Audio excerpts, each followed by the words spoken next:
Hello, I'm John Bachman from Newsmax TV. I'm standing here with the chairman of the Republican National Committee, Reince Priebus. Thanks for being with us. Hey, nice to be with you. Quickly, let me ask you, before the debate was over, the Romney surrogates flooded the floor. What was the strategy behind getting out here so early? Well, I mean, I think we're excited about how well Governor Romney did tonight. I mean, he was, once again, another big night because, number one, he was intelligent, he was reasonable, he was presidential, he was ready, and he showed the American people that he's ready to be commander-in-chief. And so I think it's a great night for us. I think anytime you have this debate, the challenger is kind of starting off with one arm tied behind their back. They're not the commander-in-chief, and they're trying to look like the commander-in-chief with the commander-in-chief on stage. Right. Do you think that Governor Romney erased all those concerns tonight by his performance in this debate? Well, I think, I don't know if the concerns were there, but clearly being the challenger and portraying yourself as the commander-in-chief is something that's very important. And Governor Romney did that tonight.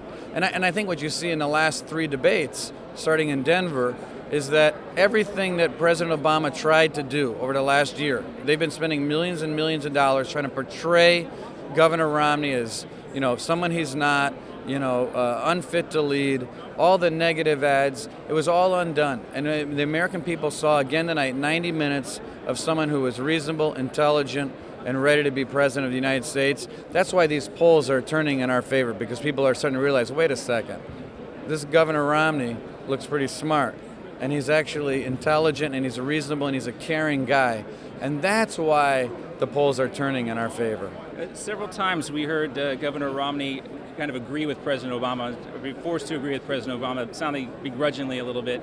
Was he trying to appeal to middle voters in those comments, or do you think that he was unable to really present a contrast to the president on some particular foreign policy issues, drones being one of them?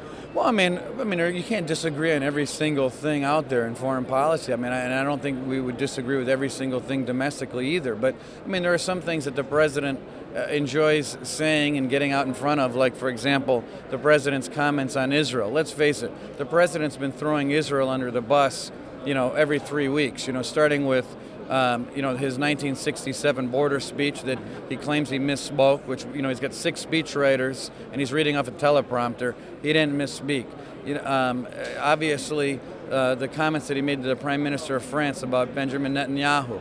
I mean, obviously, reckless comments there. Reckless comments with regard to the Prime Minister of Russia.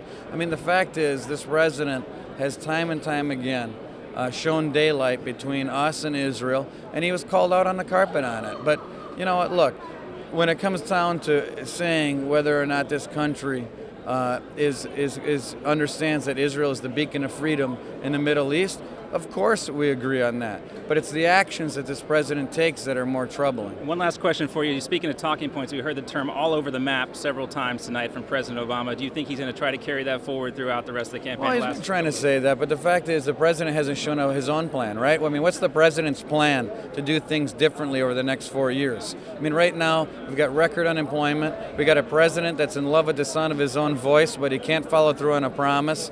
We got debt coming out of our ears. We've got housing market that hasn't been resolved, lobbyists in and out of the White House. I mean, you name it. I mean, we can go through the list. This president can't follow through on a promise. He hasn't delivered a plan himself.